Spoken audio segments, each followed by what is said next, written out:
Hi, Nana hier von Nanas Knits and Threads. In meiner heutigen Folge soll es diesmal nicht um Messethemen gehen. Wenn das ein oder andere doch noch mit einfließt, dann ist das so. Aber im Hauptsächlichen geht es um meinen regulären Strickfluss. Habe ich was beendet? Habe ich was Neues auf den Nadeln? Ja, schauen wir mal, wie es denn hier hinter den Kulissen ausgesehen hat, beziehungsweise was es denn Neues zu sehen gibt. Viel Spaß dabei!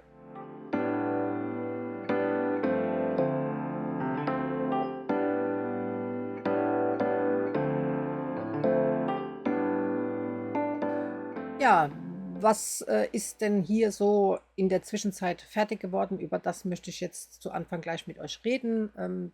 Näher auf diese 1, 2, 3 Projekte eingehen tue ich in meinen H&H-Videos. Falls ihr die noch nicht gesehen habt, Teil 1 und Teil 2 findet ihr auf meiner Plattform vor dieser Episode. Schaut doch gern vorbei. Also ich habe nicht nur Messestände abgefilmt und abgedreht und da mal ein Garn in die Kamera gehalten, sondern ich habe versucht, auch die Menschen hinter dem Produkt zu zeigen. Wer sind sie, was zeichnet sie aus.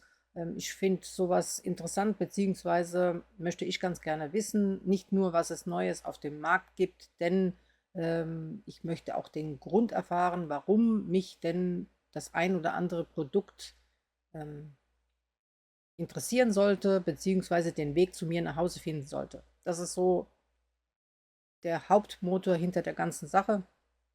Ansonsten machen solche Videos doppelt und dreifach viel Arbeit, als wie eben einen normalen Podcast drehen. Denn viel Film, viel Schnitt, da bin ich auch froh, dass der David das hauptsächlich macht.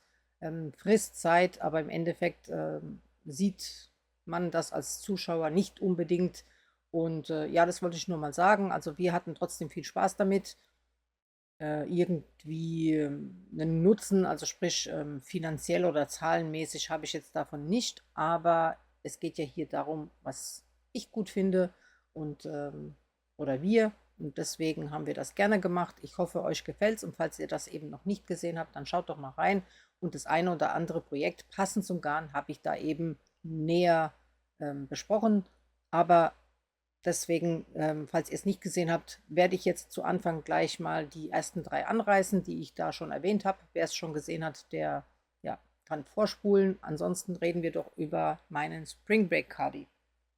Also, ich habe meinen Spring Break Cardigan Kaufanleitung und eigenes Design auf Ravelry habe ich jetzt in diesem neuen Kit Cotton Garn von Kremke gestrickt und gefadet. Bin auch total happy mit. Habe ich auch in dem Video an, da kann man es auch mal getragen sehen.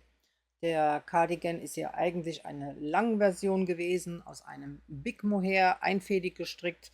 Ich hatte aber Lust, letzten Herbst das auch noch aus Resteprojekten zu stricken, beziehungsweise Restegarnen.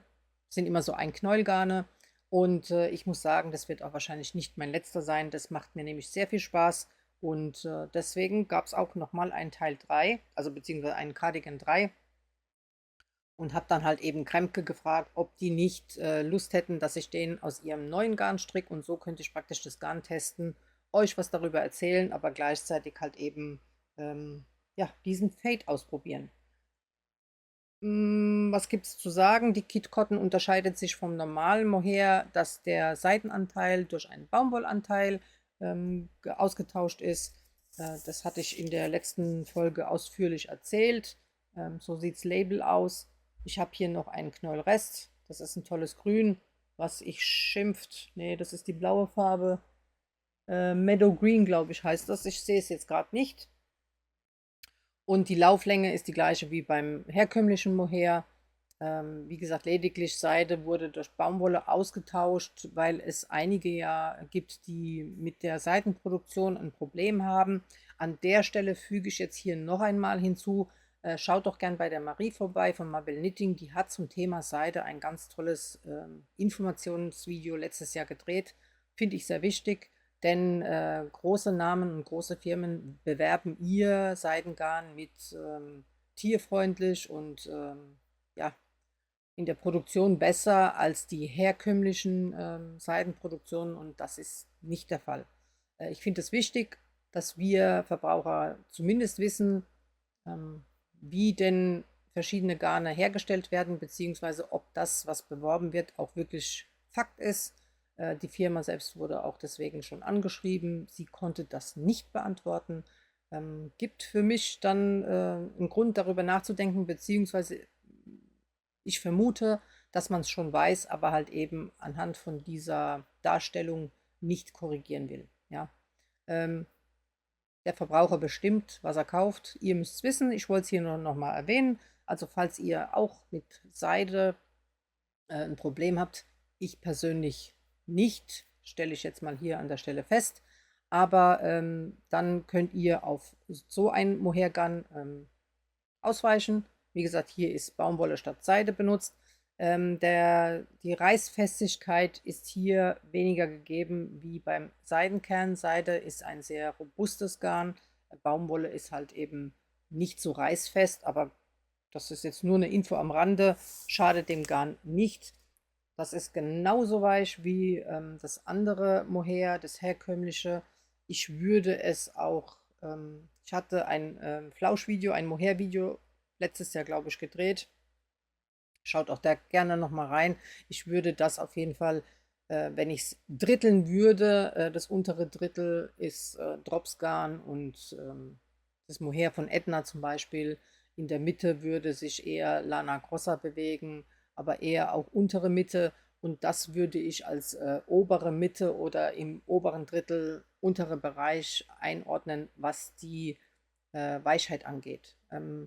Anders kann ich es euch nicht erklären. Mohair ist ein, ähm, das Weichheitsgefühl ist beim Mohair individuell. Das heißt also, jeder von uns empfindet es anders. Manche sind sogar allergisch drauf. Das müsst ihr testen. Das ist wie mit Alpaka. Man kann euch nur die eigene Empfindung mitgeben, aber im Endeffekt testen müsst ihr das alleine. Vielleicht einfach mit dem Tipp, nehmt einen Knäuel, strickt vielleicht einen Sophie-Scarf mit, testet, ob ihr es ertragen könnt. Wenn es euch nicht gefällt, könnt ihr ja immer noch den Scarf als Geschenk weiterschenken. Ja, so viel dazu. In der Originalanleitung ist die Kurzversion angehängt unten als Rezept. Das heißt einfach, ihr folgt der Originalanleitung eben mit einem anderen Garn und die Veränderungen, also es gibt nicht viele. An der Seite habe ich halt ein Rippenmuster noch eingefügt. Die Veränderungen habe ich angegeben, eben in dem Anhang. Und ansonsten strickt ihr das ganz normal wie eben den anderen Kadi auch. Ich sehe immer die Frage, vor allem bei Anfängern, ich habe gestrickt die Länge, wie sie denn in der Anleitung steht. Ich sage immer, verfolgt die Anleitung nicht als stur, sondern eben als eine Empfehlung, als ein Rezept. Zieht eure Sachen an während dem Strickprozess. Wenn ihr euch nicht sicher seid, macht auch ein Zwischenblocking. Das heißt also, ihr wascht und trocknet am Seil, am Restegarn euer Projekt einmal, legt es hin zum Trocknen, zieht es an und entscheidet an euch individuell, wo euer Strickstück enden soll. Also ich habe sie gerne kurz, ihr vielleicht etwas länger. Deswegen ist so eine Längenangabe, finde ich, nicht hilfreich, denn ich persönlich verfolge nie die Längenangabe der Designer, die mir das oft zu lang stricken für meinen Geschmack und das möchte ich nicht. Also das wollte ich jetzt nur mal hier sagen, entscheidet individuell. Ja, sonst gibt es nichts zu sagen. Das waren etwas mehr wie 9, nein, Lüge, etwas mehr wie 8 Knäuel. Der 9. Knäuel war der grüne.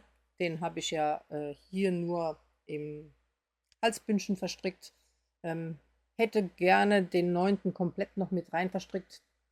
Habe ich nicht gemacht, ist aber auch nicht schlimm. Der Kadi ist für Frühjahr, Sommer jetzt genau richtig. Und vor allem habe ich in der Farbe ein Kleid. Das heißt also, die Länge passt. Was ich hier noch nicht gemacht habe, was ich aber empfehle, kommt noch. Und zwar fehlt hier innen die Häkelkante. Ich habe im Original-Cardigan angegeben, dass man hier einmal mit Kettmaschen drüber häkeln soll. Das verhindert, dass sich das hier so ausdehnt. Denn Mohair ist halt eben elastisch.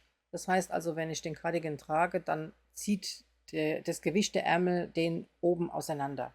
Damit das nicht passiert, soll man hier einmal innen drin diese Kante reinhäkeln, werde ich noch machen.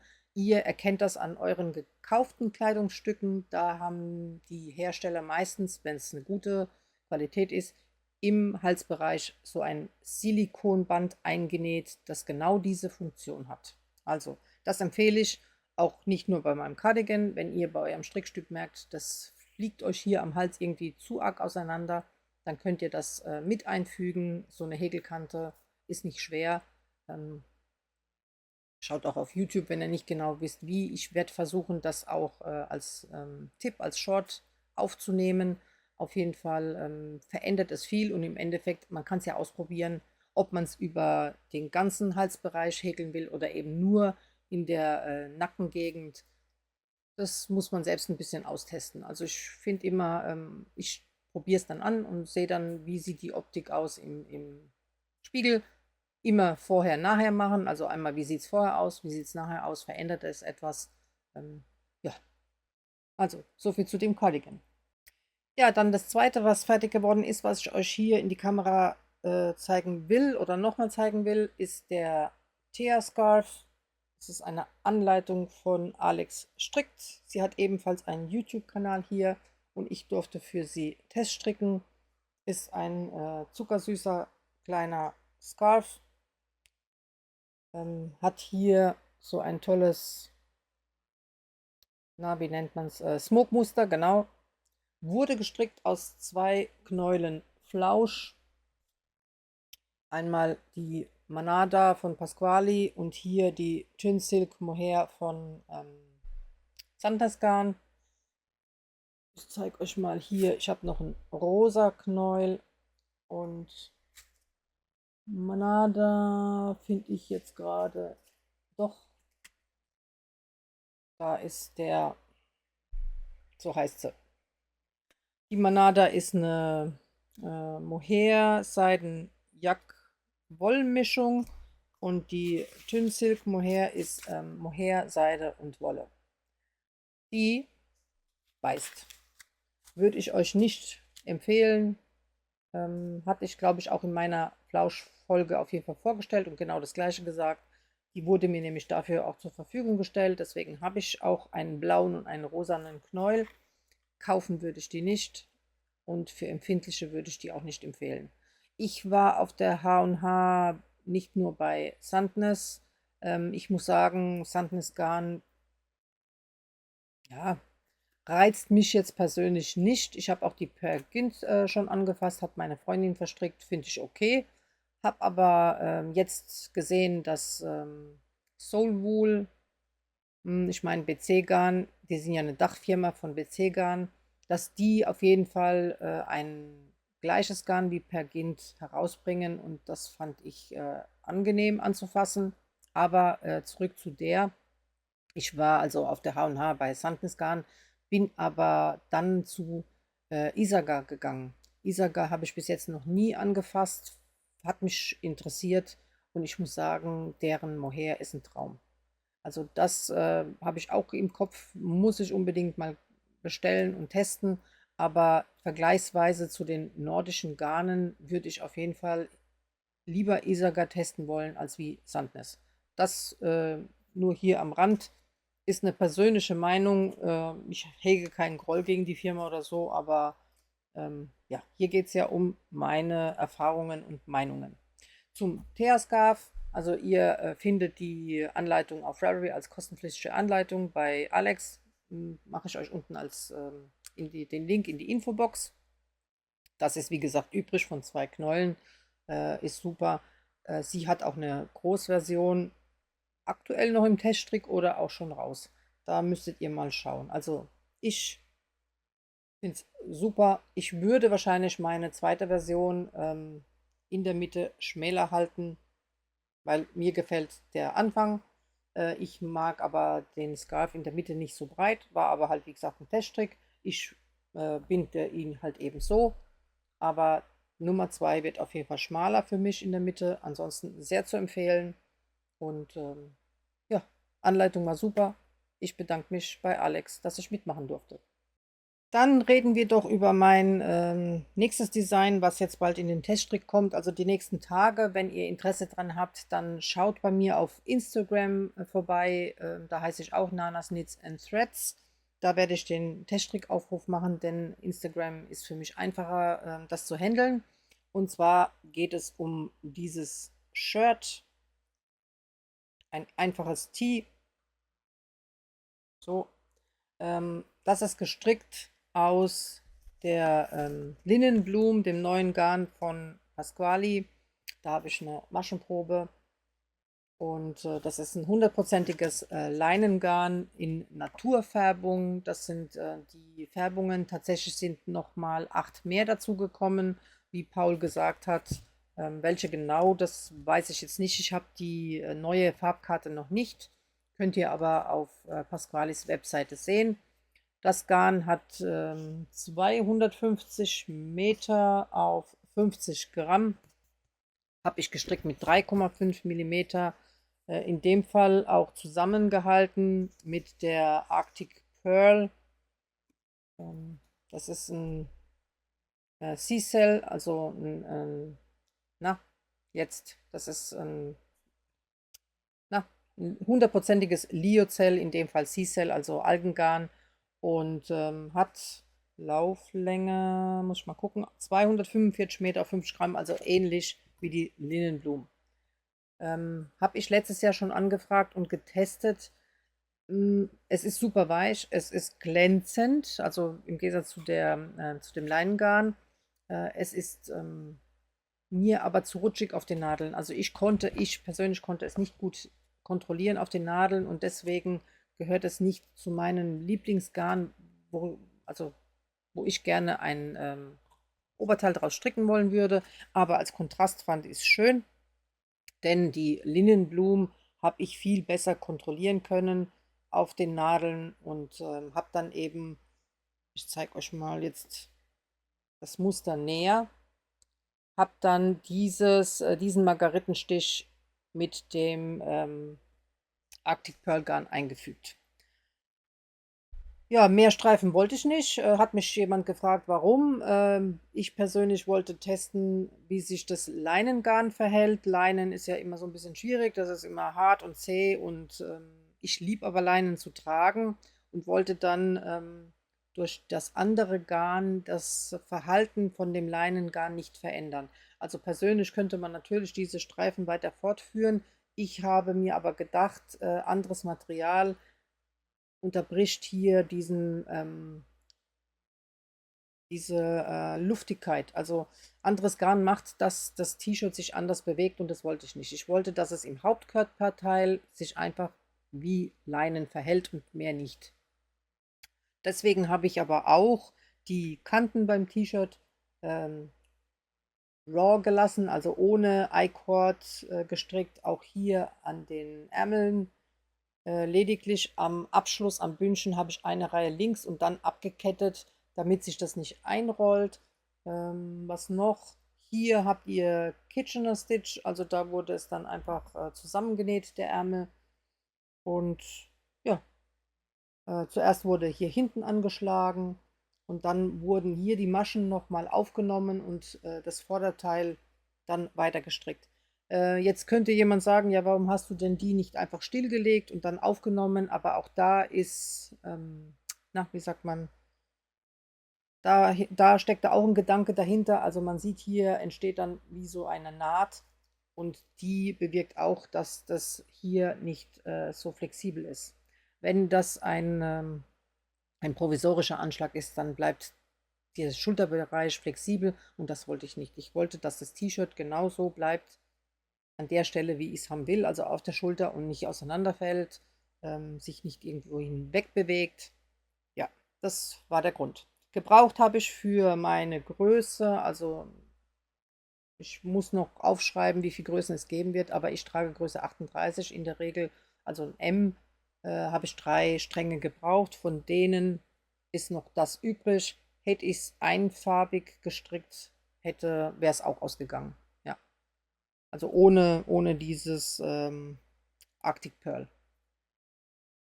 Ja, also daran arbeite ich jetzt das ist im Teststrick bald. Ich habe schon mit Pasquali geschrieben und Paul hat gesagt, ich soll Bescheid geben und die Teststricker können sich das Leinengarn für 20% Rabatt dann für den Teststrick bestellen. Also schaut vorbei die Tage auf Instagram, wenn ihr Interesse habt. Eins habe ich noch vergessen zu erwähnen, das Leinengarn ist ein Kettgarn. Es ist ein hochwertiges Leinengarn. Wie gesagt, das sind Naturfärbungen. Wenn ihr Garn Linnenblumen bestellt, bestellt euch gleich die Menge, die ihr braucht, denn die nächste Charge kann schon wieder in Nuancen anders sein. Also es ist natürlich immer so, dass der nächste Lot auf jeden Fall Farbnuancen oder Variationen haben kann, aber gerade bei den Naturfärbungen kann das dann offensichtlicher sein. Dann würdet ihr euch ärgern und das wäre schade. Aber für Menschen mit Allergien, denke ich mal, ist es auf jeden Fall nochmal von Vorteil, dass man weiß, dass hier keine chemischen Farben benutzt worden sind, sondern eben natürliche Farben. Gepardgarn hat ebenfalls ein solches Seidengarn, die Hor Silke, aber das Garn ist auch französisches Leinen, aber um einiges dicker. Das heißt also, die Lauflänge ist kürzer und ich meine, um 2, 3 Euro wäre das Garn teurer als wie das. Meiner Meinung nach, hier habt ihr mehr Lauflänge und Leinen. Ich will im Sommer nicht so dickes Garn anziehen, auch wenn das natürlich ein Kettgarn ist und Volumen erzeugt, ohne wie ein fest versponnenes Garn so warm zu sein. Also es hat ja immer noch eine Luftzirkulation, so ein Kettgarn. Das ist meine Meinung. Also ich verstricke zwar auch DK-Baumwoll, aber wenn ich es vermeiden kann, dann habe ich gerne das zartere oder dünnere Garn im Sommer. Dann komme ich zu einem nächsten Finished Object. Also ich finde, 3 waren schon gut, aber es werden hier noch einige gezeigt. Sorry, also lasst euch nicht stressen. Ihr hattet ja jetzt auch keinen regulären Podcast jetzt die letzten Wochen. Deswegen, da müssen wir jetzt durch. Also, ihr kennt ja schon meinen Kiss from a Rose Schal. Das ist die Adventskalenderfärbung von Zauberkunstgarne von Steffi. Bevor ich es vergesse zu erwähnen, heute ist Samstag und heute und morgen ist, ich könnte ja das Datum noch dazu sagen, heute ist der 18. April, genau. Heute und morgen ist das Hohenloher Wollfest und Steffi ist da ebenfalls zu finden. Ich hoffe, dass das Video spätestens heute Abend oder morgen hochgeladen ist. Dann könnt ihr ja gerne bei der Steffi vorbeischauen. Also sie hat auf jeden Fall die Adventskalenderfarben dabei. Wenn ihr das Set bei ihr kauft, erhaltet ihr meine Anleitung kostenlos dazu. Wenn ihr meine Anleitungen mit dem Set oder mit Garn bei Steffi kauft, schreibt mich gerne an, schickt mir ein Foto zum Beweis und ich füge euch auf Ravelry die Anleitung in eure Bibliothek, weil so habt ihr die Möglichkeit, auch immer die Updates zu den verschiedenen Anleitungen zu erhalten. So auch hier bei dem Tuch. Ich hatte das in meiner Nana-Gruppe, also auf Instagram habe ich eine Nana-Gruppe. Wenn ihr also was von mir kauft, könnt ihr mich gerne auch anschreiben und sagen, ich möchte nochmal in die Gruppe. Die ist aktiv, die wird auch nicht geschlossen. Immer wenn was von mir gestrickt wird, wird A, die Variation gezeigt, aber auch B, die ein oder andere Frage, wenn die aufkommt, kann ich die oder die anderen da besser beantworten. So war das auch mit dem Tuch. Ich hatte dann eine Chili Red Färbung von Steffi in Backnang letztes Jahr erhalten. Und zwar das BFL Cash Silk. Und das hatte ich noch nie gestrickt und hatte mich drauf gefreut. Also es sind 70% Blue Faced Leicester und 20% Seide und 10% Kaschmir. 400 Meter, 100 Gramm, 4 Stränge. Und daraus habe ich jetzt meinen zweiten gestrickt. In einfarbig. Und ich muss sagen, wow. Also Farbe toll. Ja, Tuch toll. Ich bin total happy. Was kann ich noch dazu sagen? Ja, ihr seht, beim Bei dem ist etwas mehr übrig geblieben, und zwar ist das andere Tuch aus der Single-Qualität verstrickt, die ich liebe. Die hat aber weniger Meter und dementsprechend da ist fast nichts übrig geblieben, und bei der sind es eben mehr Meter auf den Strängen und da habe ich noch etwas über. Muss ich noch wiegen, füge ich auf Ravelry hinzu, wie viel jetzt da noch übrig geblieben ist.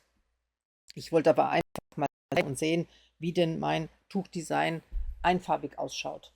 Mein erstes Tuchdesign, der heißt Frozen Dahlia Schal. Da habe ich weder einen Sampler noch ein Tuch für mich. Das wird demnächst auch angenadelt. Das möchte ich auch in einfarbig stricken. Mal sehen, aus welchem Garn und in welcher Farbe. Aber auf jeden Fall, das hier finde ich wow. Und ich denke, dass Steffi bestimmt auch dieses Garn dabei hat. Ihr könnt sie ja mal fragen oder auch anschreiben. Also ich bin total froh mit. Dieses Tuch ist aber etwas größer ausgefallen wie das andere, denn ich denke mal, der Kaschmir- und Seidenanteil, der macht, dass das Tuch nochmal etwas in die Breite mehr wächst. In der Gruppe, das war nämlich ganz gut, haben sich dann auch 1, 2, 3 andere gefunden, die das Tuch ebenfalls mit mir gestrickt haben. Unter anderem auch die Nicole vom Kanal Faden verloren und wieder gefunden. Ich glaube, jetzt habe ich den Namen richtig gesagt. Mit Namen habe ich immer ein Problem. Ich werde ihn aber auch ebenfalls euch unten verlinken. Schaut gern bei ihr vorbei. Sie hat es nämlich auch schon fertig gestrickt und gezeigt. So toll.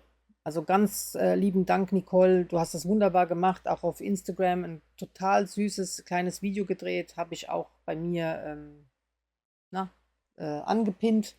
Ähm, Was ich aber sagen wollte, anhand von Nicole zum Beispiel, sie ist ja stricktechnisch noch ja, eine fortgeschrittene Anfängerin, würde ich mal vielleicht sagen, oder auf jeden Fall Step 2, 3, also sie macht es noch nicht so lang, hatte sie aber entsprechende Fragen beziehungsweise hier und da Fehler entdeckt. Heißt, das Tuch wurde natürlich testgestrickt, nicht von mir alleine. Das ist jetzt nämlich schon das dritte, was ich stricke, sondern halt eben auch von meinen Teststrickerinnen. Aber das bemerke ich immer wieder, gerade wenn man Erfahrung hat im Stricken, ist man nicht immer ein guter Teststricker. Damit meine ich vor allem mich. Das heißt also, man strickt manchmal auch blind über die Anleitung drüber. Man schaut nur mal kurz drauf und denkt, aha, okay, das will derjenige von mir, und strickt dann einfach logisch weiter. Die Fehler hier und da werden dann übersehen. Mich hat eine angeschrieben, falls du zuschaust, danke an der Stelle, und hat gesagt, sie hat das Tuch fertig gestrickt, aber schade, hier und da waren Fehler drin. In dem Moment geholfen hat es mir nicht, da ich nicht konkret darauf hingewiesen wurde, in welcher Zeile denn der Fehler war. Die Anleitung ist nämlich Zeile für Zeile ausgeschrieben, genauso wie die andere Tuchanleitung. Das heißt also, jeder, ob Anfänger, Mitte oder Profi, kann diese Anleitung stricken. So ist die auch angelegt. Ihr müsst euch einfach nur die Reihe ausstreichen und dann könnt ihr einfach weitermachen. Fakt ist, ich hätte wissen müssen, in welcher Reihe ist denn was falsch, und da habe ich festgestellt, ich glaube, irgendwo hat eine Zunahme oder eine Abnahme gefehlt, und bei einem Lace-Muster ist es ein Dominoeffekt. Also sobald irgendwo eine Masche verkehrt gesetzt ist, stimmen dann die nächsten Reihen nicht mehr richtig. Das heißt, wenn ich fortgeschritten bin, dann weiß ich schon, wie ich es korrigiere, aber gerade für die Anfänger eben nicht. Jetzt ist es nochmal korrigiert worden von mir. Das heißt also, in der Gruppe haben wir dann nochmal 2, 3 Sachen angesprochen. Ich habe auch gesagt, stoppt mal an der Stelle. Ich korrigiere das jetzt erstmal. Ich lade euch die Anleitung dann korrigiert hoch. Das heißt, habt ihr die gekauft, habt ihr das gemerkt, dass ich hier und da nach den Korrekturen immer ein Update geschickt habe. Wenn ihr es noch nicht bemerkt habt, dann geht auf Ravelry und lasst es euch updaten. Ja, ich habe damit kein Problem. Ich bin keine Berufsdesignerin. Ich mache hier Instagram, YouTube nicht hauptberuflich. Das heißt also, das ist mein Hobby, das ist nebenher. Tatsächlich ist das ja eigentlich hier meine Strickzeit, die flöten geht. Und so geht es auch mit den Anleitungen. Ich nutze meine Freizeit dazu, praktisch die dann eben zu schreiben, umzusetzen, wie auch immer. Aber ja, es passieren eben auch Fehler. Ich bin Mensch. Das ist halt so. Deswegen sehe ich mich nicht als Strickdesigner, und auch nicht den gleichen Anspruch habe ich an mich wie an jemand, der das eben beruflich macht.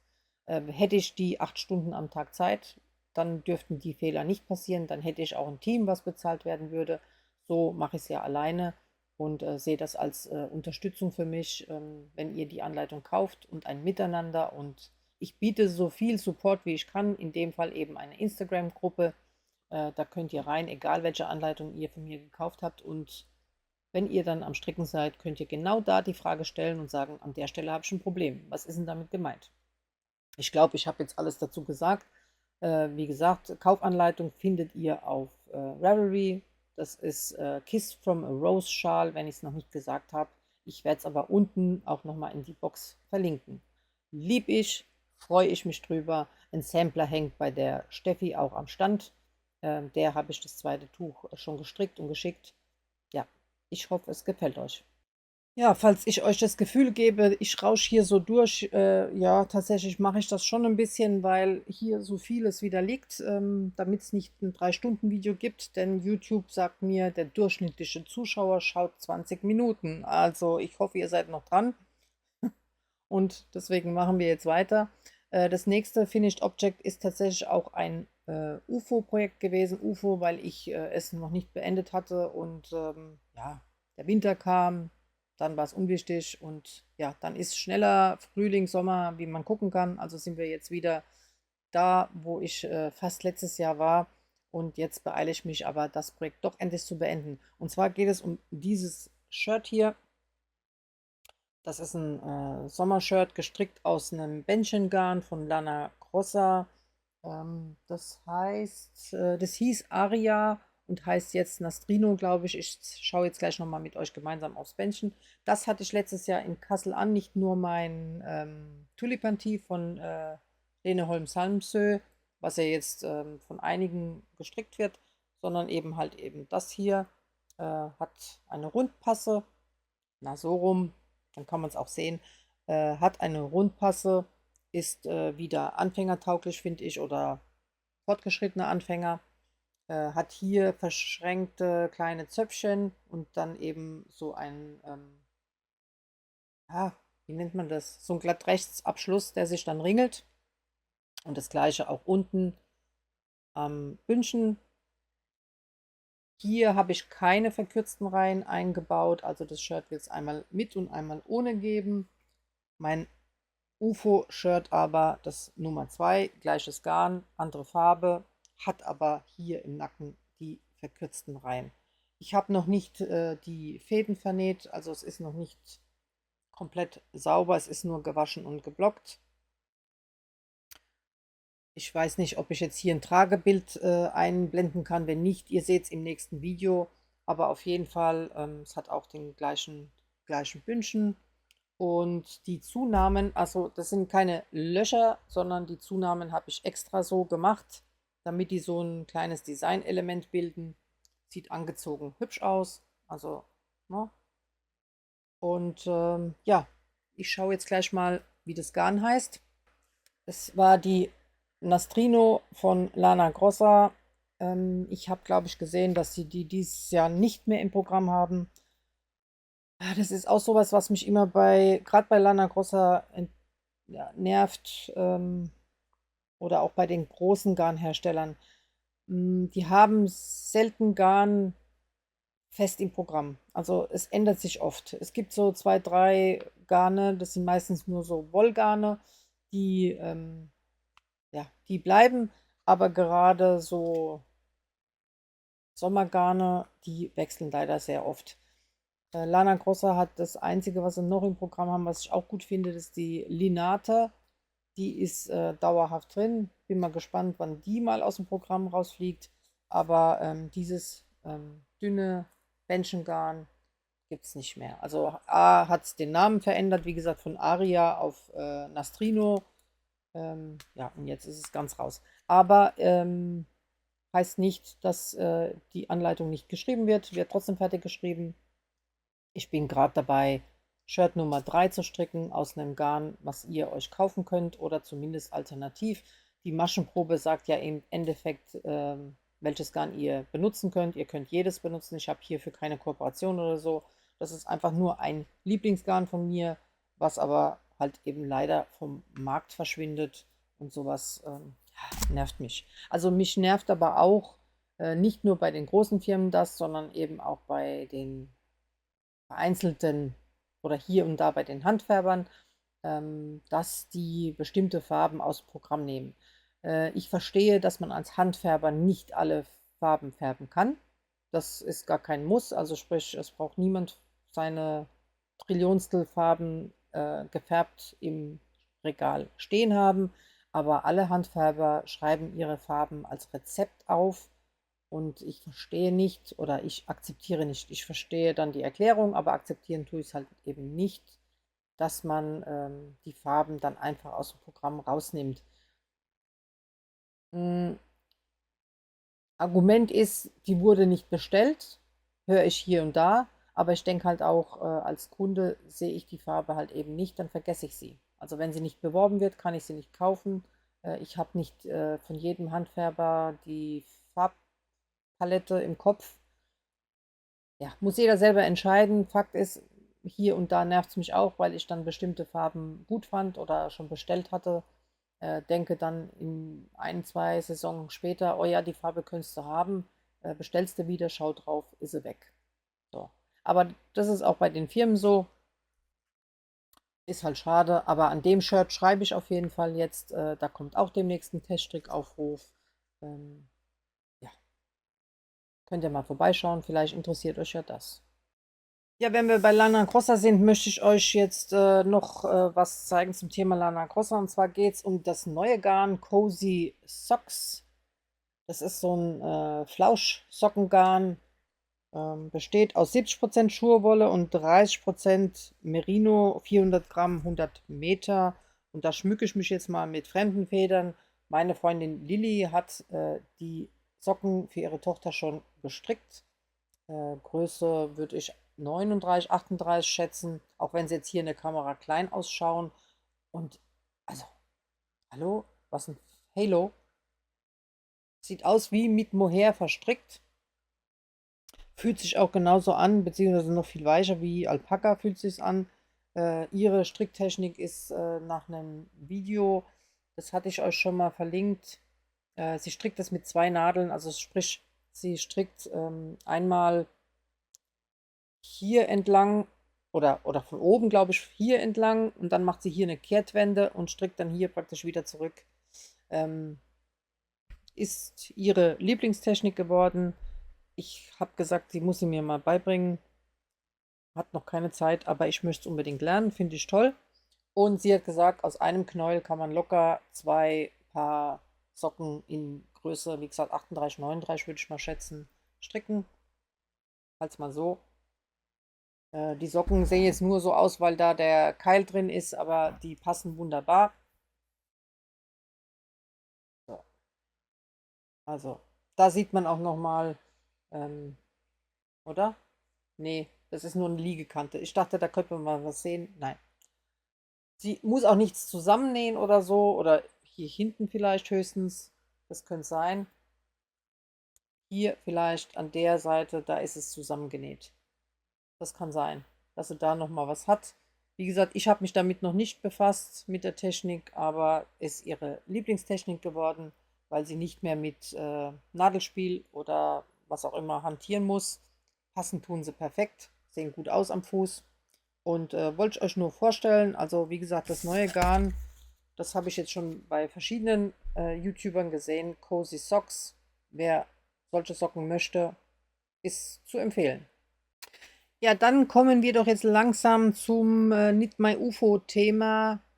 Ich hatte schon in meinen letzten Folgen gezeigt, den, na, Cozy Walk Schal heißt er, glaube ich, von Isabel Kremer, war ein UFO, den habe ich fertig gestrickt. Und den Birds of a Feather von Andrea Murray habe ich fertig gestrickt. Hier im Hintergrund reden wir gleich drüber, ist auch ein UFO. Und ich hatte dann die Motivation, endlich an den Socken weiter zu stricken, denn ich hatte unter anderem die Ludo Socks, eine Anleitung von Bert Knit, war ein Teststrick für sie als UFO. Wie kann das dann UFO sein? Das ist Kassel 24 am, ja, das ist Wool and Forest Socke. ist es verloren gegangen, die eine Socke. Somit hatte ich eine Witwe. Warum sage ich das? Die liebe Maike hat ebenfalls einen YouTube-Kanal hier. Die macht über Instagram verschiedene Sockencults und da war das dann irgendwie Insiderwitz.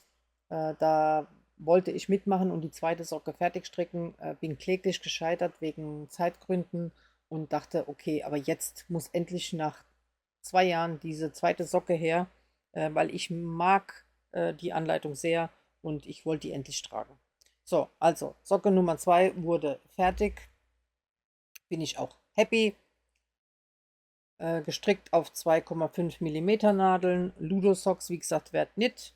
Das war eine Färbung, die ich mir gekauft hatte bei Wool Forest. Das ist Pumpkin Spice und das ist, oh, ich habe leider kein Label, irgendwas mit Pfirsich, glaube ich.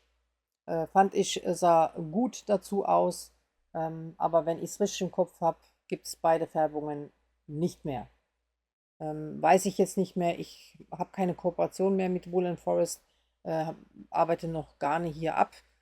Ich habe noch einen Haufen, also ihr seht ja, hier sind noch einige Garne, auch nicht nur von Wool Forest, sondern von Handfärbern, die ich auch endlich mal wirklich verstricken will. Und ja, also die und die Farbe hatte ich auf jeden Fall für den Teststrick benutzt. Im Nachhinein ärgere ich mich, dass ich nicht mit der als Hauptfarbe und der als Kontrast gestrickt habe. Aber ich kann ja Socke Nummer 2 bzw. Sockenpaar Nummer 2 so anstricken, denn mir gefällt die Farbe nochmal um einiges besser. Ich bin nicht so der Brauntyp und ich habe mir Pumpkin Spice orangiger vorgestellt, denn Orange ist eine Farbe, die ich sehr gern mag. Das geht halt stark ins Braun, ist nicht verkehrt, ist einfach nicht meine Farbe. Mit Braun fühle ich mich so alt. Ich mag Braun nicht. Ich weiß nicht, Braun kann ich als Akzent oder je nach T-Shirt-Farbe. Ich habe jetzt das T-Shirt weg. Vorhin, das war ja auch braun. Es gibt bestimmte Brauntöne, das ist genauso wie mit dem Blau. Die kann ich an mir leiden, um es mal so zu sagen. Also die empfinde ich dann auch schön und mich dann auch gut drin. Die geben mir auch ein gutes Gefühl. Und wie gesagt, auch dieses Blau, während zum Beispiel dunkelblau eine schwierige Farbe ist für mich, da denke ich immer an Arbeit. BWL, Banker, hatte damit lang zu tun. Und das muss dann schon irgendwie ein Marine-Thema sein. Da kann ich dann Blau auch ertragen, wenn es mit Beige ist oder Weiß oder Rot kombiniert. Also sprich in Kombination, dann ist schön. Und so geht es mir halt mit Braun. Braun, ja, da fühle ich mich immer nicht wach, nicht frisch, habe immer so das Gefühl, ich werde dann noch müder und träger. Das bewirkt leider Braun bei mir. Also Farben machen was mit mir und diese zwei Farben im Speziellen. Dann das nächste UFO, was fertig werden durfte, sind die tollen Erdbeersocken. Da hatte ich Material für diese Socken von Kremke zur Verfügung gestellt bekommen. Da bin ich ja in so einem Knitfluencer-Programm. Und zwar hatten die dieses Fruity Socks Booklet mit dabei. Und dann durfte man sich die entsprechende Frucht aussuchen. Ich wollte Erdbeere und das waren die Farben. Das ist noch der Rest. Das ist nämlich ein Alpaka 4-Ply. Warte mal, so, jetzt. So, na, jetzt. Und super weich. Passt sich gut an. Das sind keine Katzenhaare, die daraus stehen. Das ist das Alpaka. Hat mich mal jemand gefragt. Aber pieksen tut es mich nicht. An den Füßen sowieso nicht. Ich liebe sie. Ich finde sie zuckersüß. Und wie ihr seht, es gibt noch verschiedene Früchte. Welche fand ich noch? Die Kiwi wird mir gefallen. Und ja, das, was wir vorne gesehen haben, ist die Wassermelone. Also auf der H&H habe ich, glaube ich, auch noch, was habe ich noch gesehen? Da gab es, glaube ich, noch irgendwas, Passionsfrucht oder so. Und die Lisa von Lisbeth Nitz, die hatte die Bananensocken. Also, nette Idee, tolles Garn, wieder ein UFO fertig. Ich bin froh und liebe diese Erdbeersocken. Ja, kommen wir zu einem weiteren Projekt, was ich euch hier zeigen will, und zwar einem UFO, dem Eva Cardigan von Petit Knit. Ähm, Wie ihr seht, schon recht fertig. Ich habe meinen Cardigan aus der Beara gestrickt, in der Farbe 04, Fen K steht drauf. Das Garn ist auf jeden Fall aus irischer Wolle und britischem Alpaka. Die Story dahinter ist, die unterstützen alte Schäfereien und Garnmanufakturen in Irland. Und dieses Garn ist auch ein robusteres Garn. Also ich finde es angenehm anzufassen, aber es ist halt ein robusteres Garn. Für empfindliche Leute würde ich es jetzt nicht empfehlen. Was ich cool finde, es hat diese Speckles drin, wenn ihr ganz genau schaut. Ja, hier sieht man es, die Flecks, die mit eingearbeitet sind. Ein bisschen grün, ein bisschen Flieder. Ähm, und ich bin gespannt, wenn ich es gewaschen habe, wie sich verhält. Ich durfte das auf der H&H mal anfassen. Ich habe jetzt gerade diesen Pullover entdeckt, und zwar ist das ein Design von der Rosa P, heißt Sora Sweater, und das ist aus der Beara gestrickt in diesem tollen Fliederton. Und jetzt kann ich endlich sehen, wie sich die Beara nach dem Waschen verhält. Also es ist super soft für ein Schurwollgarn. Also sehr vielversprechend. Mein Garn habe ich noch nicht gewaschen, aber jetzt bin ich happy mit und freue mich darauf. Wunderbar. Also bin gespannt, wie mein Cardigan sein wird. Was habe ich verändert? In der Originalanleitung sind die Bündchen 2 rechts, 2 links. Ich bin nicht so der Fan von 2 rechts, 2 links. Also ich selber mag es nicht so. Und habe dann auf 1 rechts, 1 links gewechselt. Was ich noch verändert habe, nee, was ich nicht gut fand, aber jetzt okay finde, die Breite des Ärmels. Als ich es dann anprobiert habe, war ich erstmal nicht glücklich damit und dachte, boah, die sind aber weit.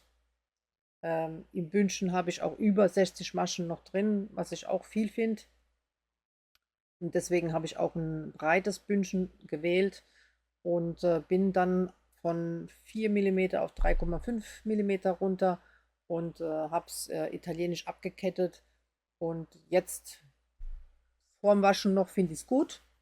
Bin gespannt, wie gesagt, wie sich es nach dem Waschen verhält. Habe ich eine Maschenprobe gemacht? Nein, tatsächlich nicht. Aber diesmal, wenn ich ehrlich bin, auch bewusst.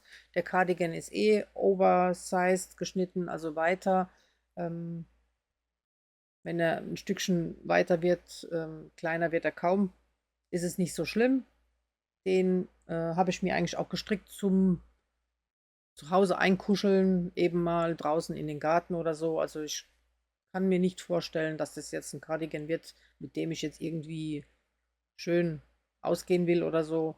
Deswegen habe ich die Maschenprobe ausnahmsweise mal bewusst nicht gemacht, weil ich wollte, dass mich das Garn wirklich überrascht. Also ich wollte ganz bis zum Schluss warten, wie es sich denn genau verändert, um euch genau zu erzählen, ob es sich denn verändert. Ja, und das würde mir jetzt so eine Spannung wegnehmen, und ich kenne Petit Knit Anleitungen, ich weiß, wie sich die nach dem Waschen verhält, also sprich, wie es mir passt. Nur das Garn halt eben nicht, aber da es ja ein Oversized Cardigan ist, wird da nicht viel Überraschung sein. Ja, und dann schauen wir mal, wie sich die Haptik und das Maschenbild am Ende verhält. Und ich denke mal, mir fehlt nur noch das Knopfband. Das müsste ich ja wohl schaffen bis Ende April. Also ich werde mich da auch ranhalten. Das ist ein absolutes Muss für mich. Warum? Damit ich auch wirklich möglichst viel von meinen UFOs auch abarbeiten kann, weil ich nämlich sehe, dass die Gruppenmitglieder echt wirklich fleißig an ihren UFOs arbeiten. Also ich finde es vorbildlich, wie viele da abgearbeitet werden, wie viele Sockenpaare manche abarbeiten. Ja, warum wird denn dann überhaupt was UFO? Ja, weil man halt eben parallel viel anstrickt, und wir haben alle nur 2 Paar Hände, nee, ein Paar Hände, 2 Paar wäre schön, 2 Hände, und Zeit ist auch nicht unbegrenzt da. Das heißt also, dann wird es automatisch für mich wenn man es einen Monat lang nicht in die Hände genommen hat, ein UFO. Und so hat man aber die Motivation in der Gruppe zu sagen, komm, du schaffst jetzt noch, wird toll am Ende, wir wollen es sehen. Und dann machen die das auch. Ja, also, falls ihr Lust habt, denkt dran, immer im Januar, am 1. Januar geht's los. Das ist jetzt schon das 3. Jahr in Folge und dauert bis zum 30. April. Ich finde, das ist ein guter Zeitraum, um auch nebenher noch andere Projekte zu stricken, aber halt eben auch an den UFOs. Ja, ich hoffe, jetzt habe ich für meine UFOs genug gesagt. Ach so, die Beara ist auf jeden Fall ein Garn von Hey Mama Wolf. Gehört ebenfalls zur Selected Yarns Familie. Soulwool ist nur deren, keine Ahnung, Webseite, Brand, also da steht es auch drauf, deswegen sage ich es immer. Ja, und dann lassen wir uns mal überraschen. Ich habe noch eine Fliederfarbe, mal sehen, was das dann wird, aber erstmal schauen, wie das angezogen sich nach dem Waschen verhält und aussieht. Bevor ich jetzt hier weiter mit dem Knitmer UFO mache, denn ohne die Unterstützung von vielen Frauen, die wirklich dieses Projekt unterstützen, könnte ich es gar nicht so schön ausführen und machen, wie ich es denn die letzten 2 Jahre und auch dieses Jahr tue. Aber ich möchte hier zum Knit-Along was sagen, also zu einem Kall. Und zwar habe ich vor, 2 neue zu starten. Ich hatte gehofft, die schon im April zu starten. Das wird mir jetzt aber mit den Teststricks, die auch dann starten werden, zu viel. Ich sage hier, wir starten am 3. Mai. 1. Mai ist Feiertag, 2. Mai muss ich gleich arbeiten, das heißt 3. Mai ist entspannt. Also am 3. Mai starten wir den ersten Kall und zwar soll das der beste Restekall werden. Ich habe nämlich Lust, einige Projekte aus Garnresten zu machen, unter anderem den Spot-Sweater von Ann Wenzel, von dem träume ich schon ewig, noch unter Corona. Ich sammle auch immer fleißig meine Mohair-Reste, das wäre mal was. Aber oder ich folge schon lange einer Modedesignerin, die heißt Lerke Backer. Und zwar hat sie dieses erste Buch rausgebracht gehabt. Habt ihr vielleicht schon mal gesehen? Das ging eine ganze Zeit lang viral. Und mir gefällt vor allem dieser Sweater von ihr. Lerke würde ich jetzt mal als die Vivienne Westwood der Strickszene bezeichnen. Ihr Buch ist auch nur ein Strickrezept. Sie erzählt ihre Geschichte im Buch. Ich schaue jetzt gerade mal, ob ich sie finde. Genau. Wie sie denn dazu kam, was denn so der Antrieb ist. Da ist Lerke mit ihrer Tochter. Und ja, wie holprig der Weg war und wie sie zum Stricken kam, beziehungsweise wie Stricken ihr geholfen hat. Und am Endeffekt ist sie dann beim Design geblieben. Sie macht aber nicht die klassischen polierten Anleitungen, so nenne ich sie jetzt mal, sondern halt eben wirklich, also Vivienne Westwood ist ja eine Designerin, die ja so britischen Punk-Mode, ja, man stellt sich das jetzt ganz wild vor, aber googelt sie mal, wenn ihr nicht wisst, wer es ist, dafür bekannt war. Also sie geht nicht den konventionellen Weg und die Mode ist trotzdem tragbar und super, aber hat halt immer so einen schrägen Touch, was ich gut finde. Und so ist es auch bei Lerke. Sie verstrickt ganz viel Restwolle. Also sie hat ganz viele Kisten in ihrem Atelier mit allem möglichen Garn, also wirklich 80er Garn, Polyacrylgarn. Sie erzählt es auch, was ihre Ideen sind, wie ihre Moodboards aussehen und was am Ende gezaubert wird. Sie tingelt da durch, oh, ich glaube, sie ist auch aus Dänemark, bin mir nicht sicher. Entschuldigung. Und erzählt dann den Frauen, wie sie aus diesen Wollresten dann wunderbare individuelle Pullover zaubern. Da sind ihre Kisten. Und das ist ein Buch, was ich mir gekauft hatte. Und ja, hier hat sie auch Babystrick. den sie zeigt.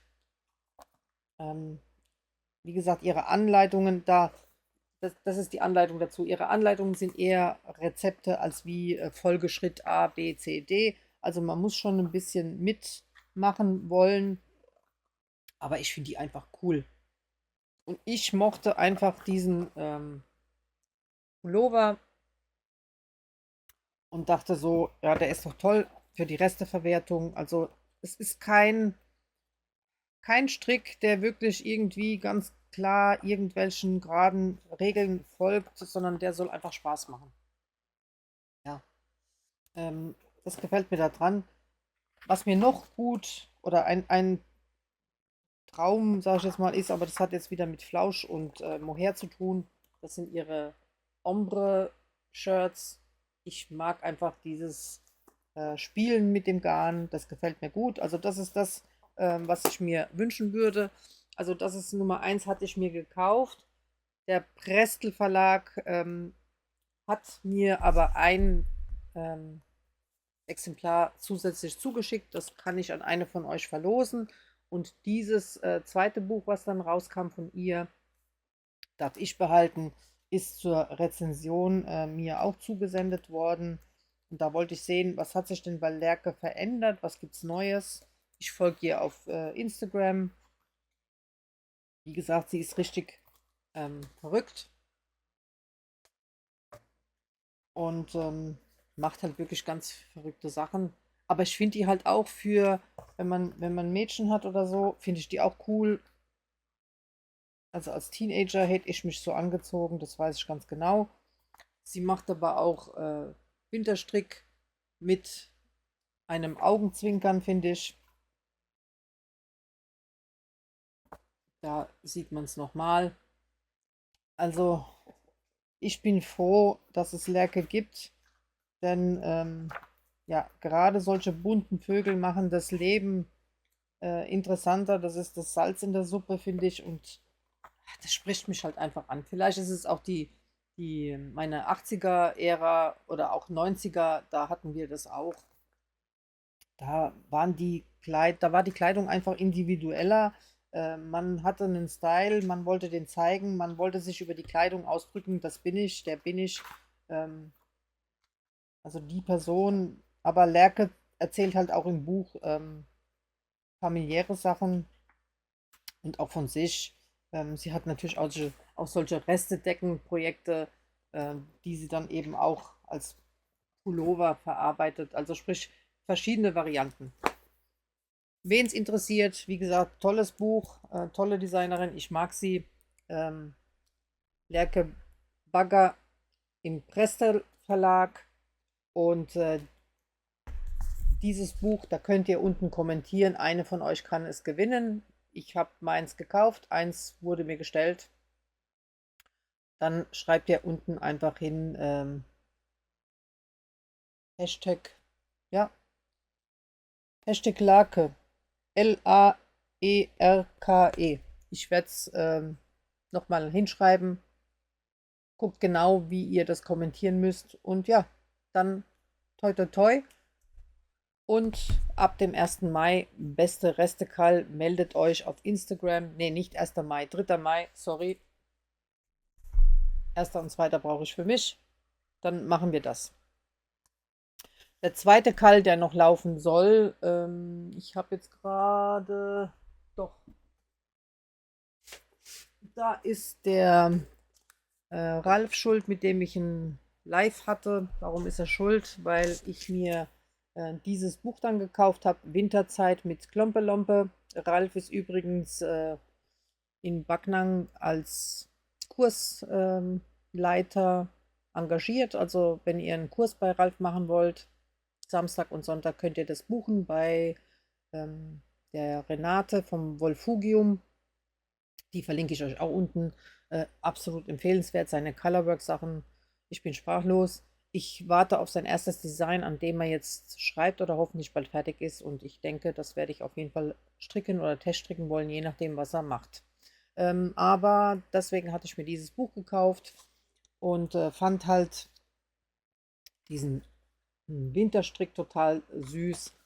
und hatte auch mit Marie von Marble Knitting vor, einen Weihnachtspullover zu stricken. Hat von der Zeit leider auch nicht gereicht. Das hat mich dann geärgert. Dann fand ich auch dieses toll und habe dann gedacht, okay, wie kann ich denn nordischen Strick, so würde ich es jetzt nennen, in Einklang bringen, also im Kall. Und so werde ich ihn auch nennen. Also parallel zum Beste Reste-Kall wird am 3. Mai für alle anderen, die keine Lust haben auf Reste, ein Nordic Knits Kall stattfinden bzw. starten. Und erlaubt sind alle nordischen Designer, also Dänisch, Schwedisch, Finnisch, was ihr da findet. Und auch Thema Weihnachtspullover. Also seid kreativ, überlegt euch was habt ihr schon lange aus einem Buch oder von einer Anleitung stricken wollen oder irgendein Weihnachtspullover, dann lasst uns das stricken. Ich würde sagen, ähm, lassen wir beide Calls bis Ende Oktober laufen. Ja, warum nicht? Also Ende Oktober ist Schluss, vom 3. Mai bis 31. Oktober. Und bin mal gespannt, wer von euch da Lust dazu hat und was wir denn da so alles fabrizieren. Ja, weil es mir ein Bedürfnis ist, auch den Kleinunternehmern zu helfen, beziehungsweise halt auch, dass wir Frauen uns gegenseitig unterstützen, nenne ich jetzt hier einige Kleinunternehmer und Gewerbetreibende, die ihr hoffentlich auch auf dem Hohenloher Wollfest findet. So zum Beispiel auch die Damen vom Wir drei Kreativ. Das ist ein Projektbeutel, den die selbst mit Ecoprint bedruckt haben und selbst genäht haben und alte Leinenstoffe auch dafür kaufen. Und hierfür haben die fürs UFO einen Projektbeutel wieder für eine von euch geschickt. Das ist ganz wunderbar. Naturfärbung, Blätter, die selbst sammeln, eben wie gesagt im Ecoprint. Also wenn ihr die auf dem Wollfest entdeckt, schaut auch bei denen vorbei. Eine absolute Empfehlung. Das ist für mich Kunsthandwerk. Und ja, ich sage danke an der Stelle an euch drei und mal sehen, wer aus der UFO-Gruppe das Glück hat. Ihr findet die Damen nicht nur auf dem Hohenloher Wollfest, sondern auch auf dem Wollcraft Festival in Worms und im Oktober auf dem Backnanger Wollfest. Ich denke, in Worms und in Backnang werde ich die drei auf jeden Fall treffen. Da freue ich mich drauf. Und ja, ich drücke mal derjenigen die Daumen. Dann unterstützen Designkolleginnen das auch hier, was ich tue. Und zwar einmal die Christina von Christinas Strickwelt hat hier die Delfinsockenanleitung. Na, stell doch scharf. So. Mitsamt 2 Knäuel Sockenwolle gespendet. Im Speziellen ist das hier die Lana Grossa, die Lana Grossa Kaschmir. Vielen Dank an Christina. Folgt ihr gern auf Instagram. Sie hat aber auch hier einen YouTube-Kanal. Wie gesagt, eine von euch erhält Sockenwolle und Anleitung, Delfinsocken im Knit My UFO, und die zweite Anleitung sind die, es blendet jetzt, die Eleganz-Socken, wie ihr seht, ein schönes Muster. Und da hat sie ebenfalls ein meilenweit Qualität geschickt. Und das ist die hier. Vielen Dank, Christina. Und sie hat auch wieder neue Anleitungen. Also schaut auf Ravelry vorbei, schaut auf Instagram vorbei. Christinas Strickwelt auf YouTube. 2 weitere Designkolleginnen stellen ebenfalls ihre Anleitungen frei zur Auswahl. Einmal die liebe Sophie Anne, die ist noch ein Strickdesign Küken, aber sie versucht sich da auch schon dran. Da blende ich euch jetzt hier ein Foto von ihr ein. Sie hat ebenfalls einen YouTube-Kanal und Instagram und sie stellt für zwei Gewinnerinnen ihre Anleitung zur Verfügung. Ich meine, sie hat Mütze und Socke. Muss ich jetzt noch mal ganz genau schauen. Und Jasmin von Mine Nitz ist ebenfalls, wohnt sogar gar nicht so weit weg von mir, ist ebenfalls eine Designkollegin. Sie hat einige Designs schon und sie stellt ebenfalls zwei frei zur Auswahl zur Verfügung. Danke an der Stelle an Jasmin, dass sie das ebenfalls unterstützt. Dann hat Catherine von LBS Yarns ebenfalls ein ganz tolles Garn geschickt für die Verlosung. Merino Seide. Und das ist die Färbung.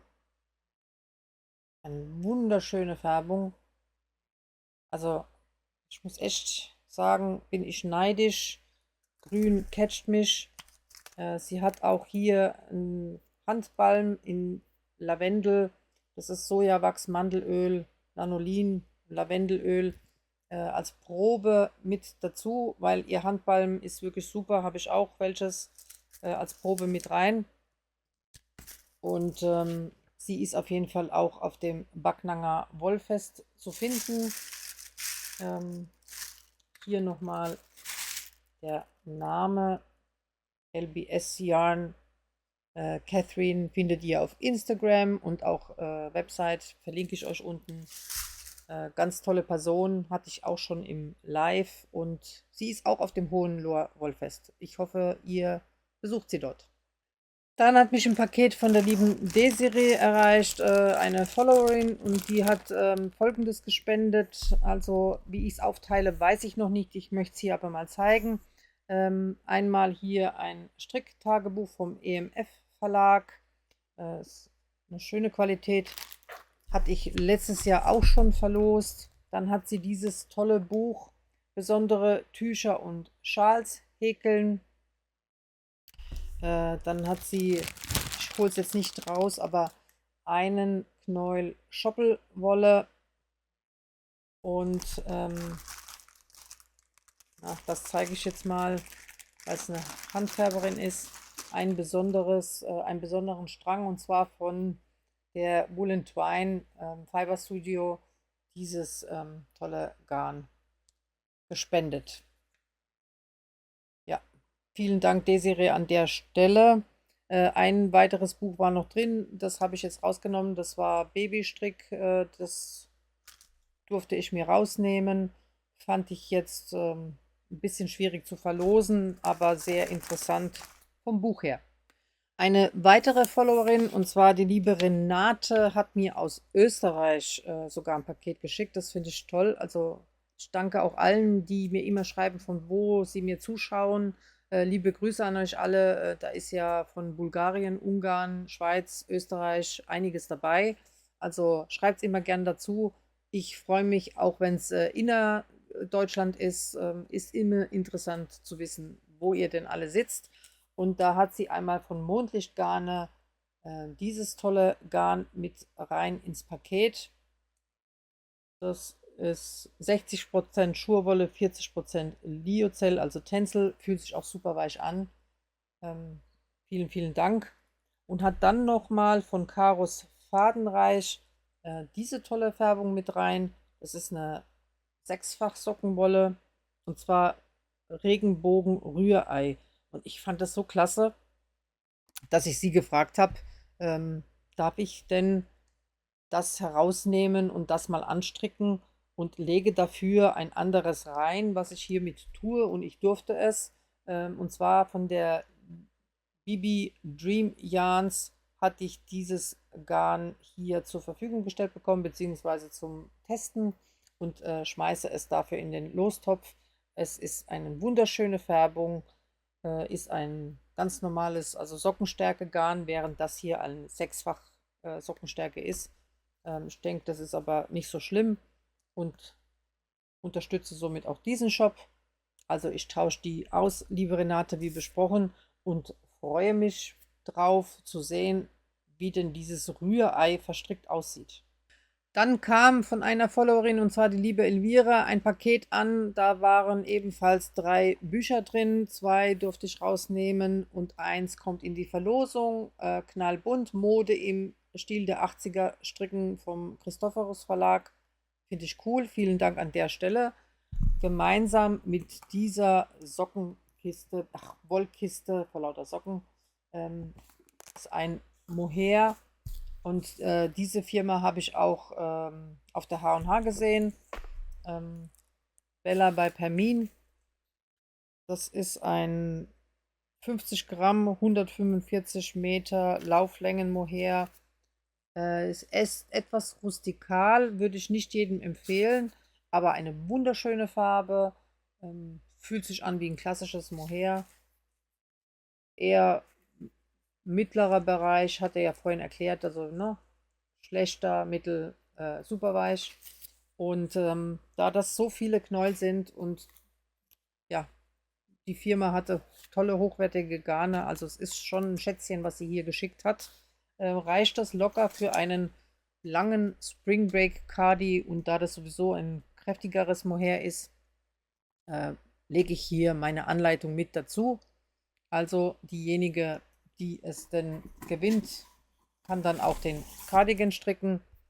Und dann schauen wir mal, ob das Buch mit dabei ist oder ob ich das extra verlose. Darüber habe ich mir noch keine Gedanken gemacht, aber es ist in diesem Topf mit drin. Ein weiteres Paket kam aus Österreich an, und zwar von Susanne, von Susannes Strick- und Bastelwelt. Ich hoffe, das habe ich jetzt richtig gesagt. Wenn nicht, verlinke ich es unten nochmal. Und zwar von Screaming Colors in Pullovermenge, also 4 Stränge diese Färbung. Hat die Namen? Ne, sehe ich jetzt nicht.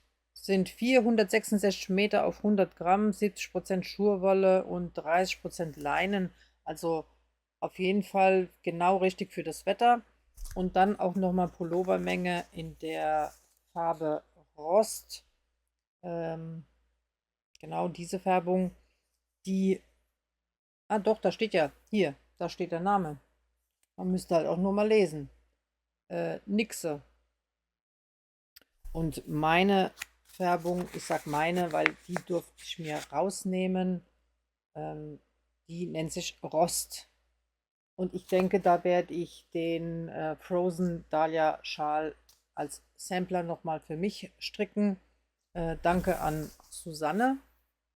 Ein weiteres Paket kam dann an von der lieben Jenny vom Kanal Gar nicht wahr, ebenfalls aus Österreich. Und sie hat dieses tolle Schoppel Lace Garn in den Lostopf mit hineingeworfen, zusammen mit 2 Büchern.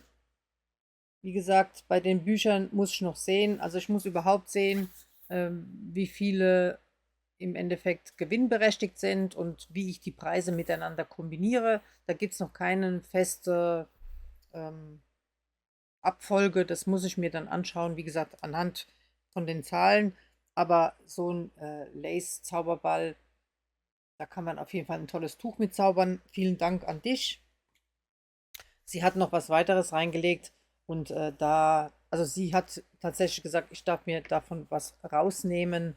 Und ja, da konnte ich dann nicht Nein sagen, denn wie wunderbar schaut denn das aus? Das sind tunesische Häkelnadeln, wollte ich auch immer mal versuchen, in verschiedenen Stärken und Größen und dann auch noch so toll verpackt. Also das werde ich in Ehren halten, liebe Jenny. Wer sie nicht kennt, schaut mal bei ihr auf dem Kanal vorbei. Zum Thema Werbung. Jenny hat jetzt auch einen Flexispot Voldex wie ich bekommen. Kriegt da jetzt kein Geld dafür oder so. Ich finde den ja einfach wunderbar, beziehungsweise Flexispot bei mir in der Familie haben schon einige gekauft und finden das auch toll. Und Jenny hat ebenfalls jetzt Werbung gemacht für den Stuhl, zusammen mit ihrem Sohn, beziehungsweise er hat ihr dabei geholfen.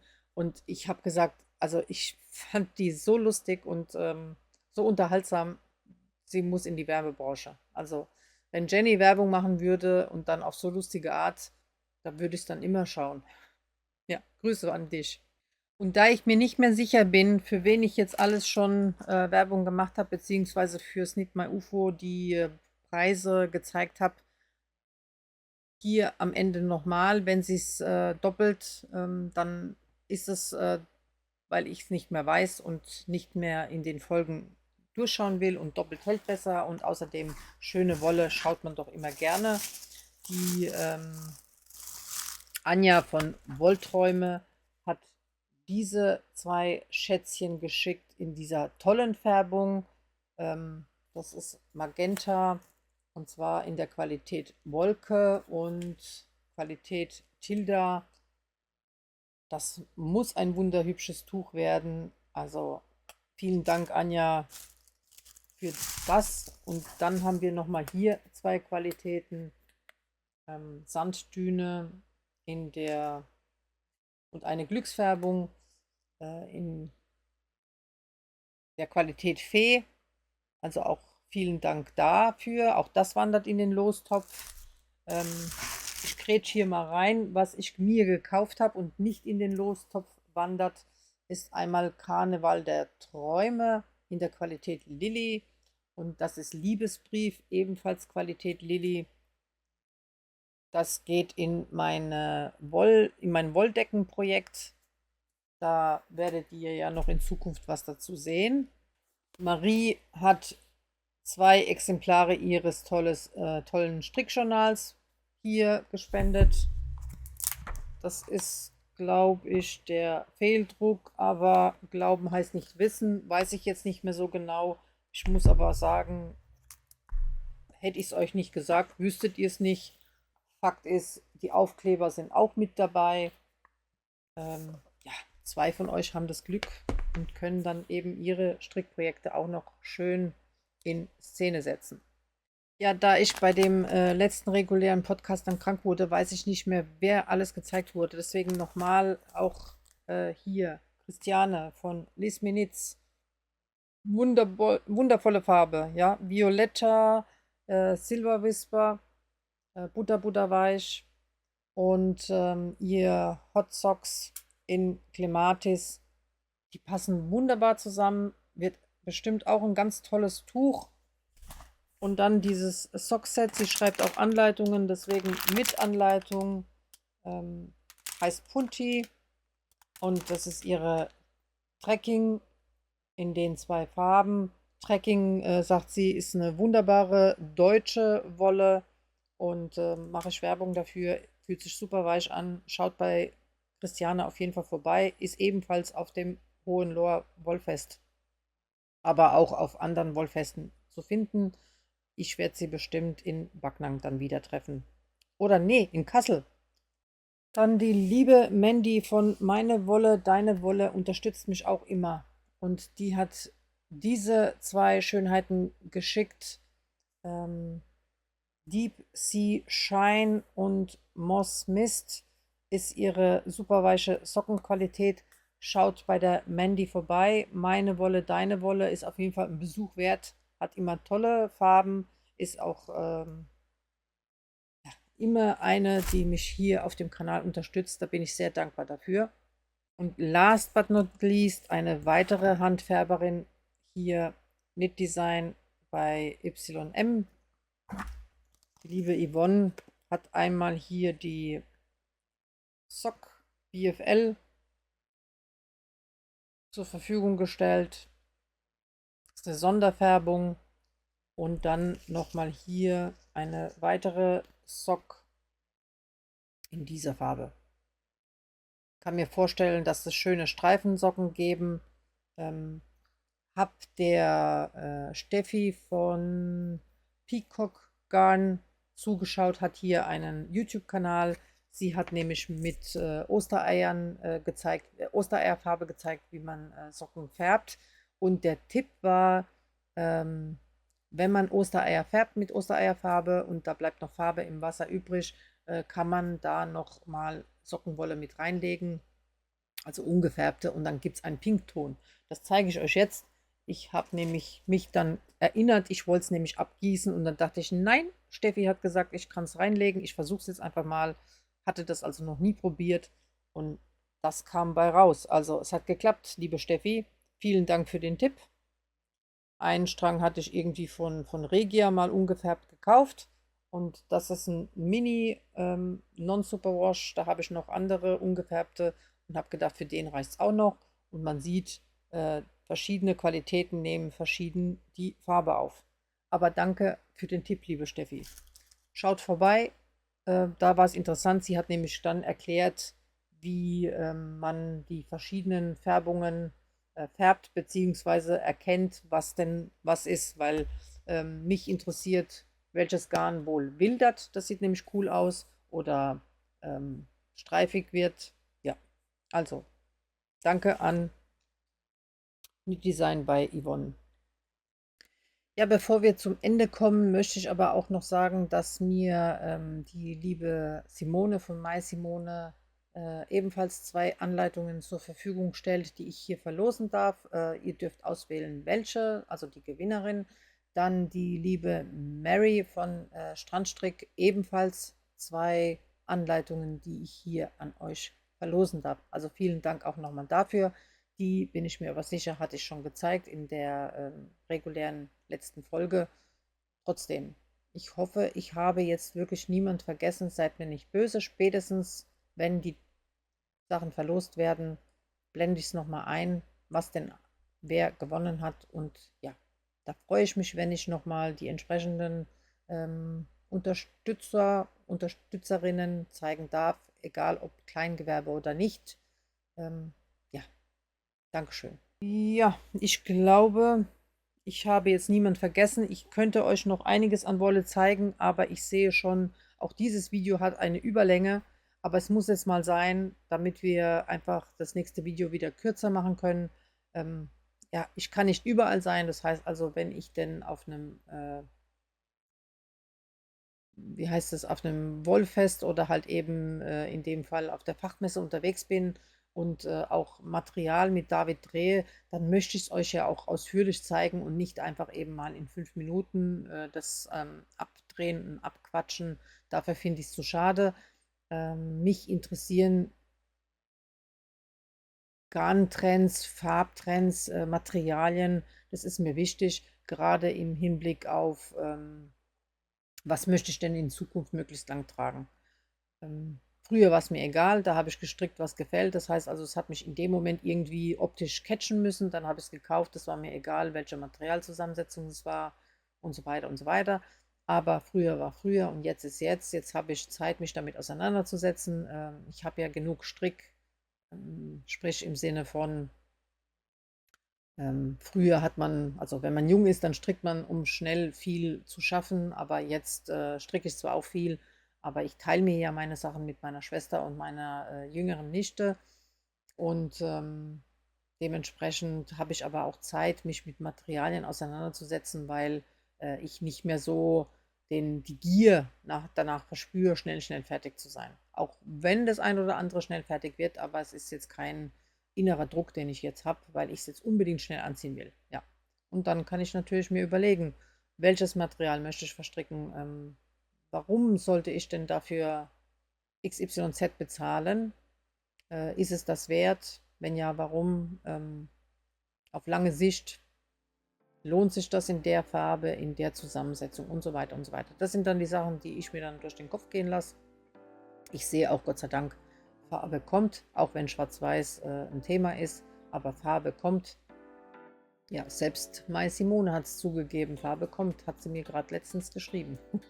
Also, ich grüße euch an der Stelle und bedanke mich fürs Zuschauen. Wenn ihr wollt, folgt mir doch auch auf Instagram. Ihr findet mich auch auf TikTok und auf Ko-fi und PayPal unter Nanas Knits and Threads, auf Ravelry unter Knits and Threads. Da könnt ihr Freundschaftsanfrage machen und wir folgen uns gegenseitig und sehen dann, ja, welche Projekte uns denn so interessieren oder was passiert.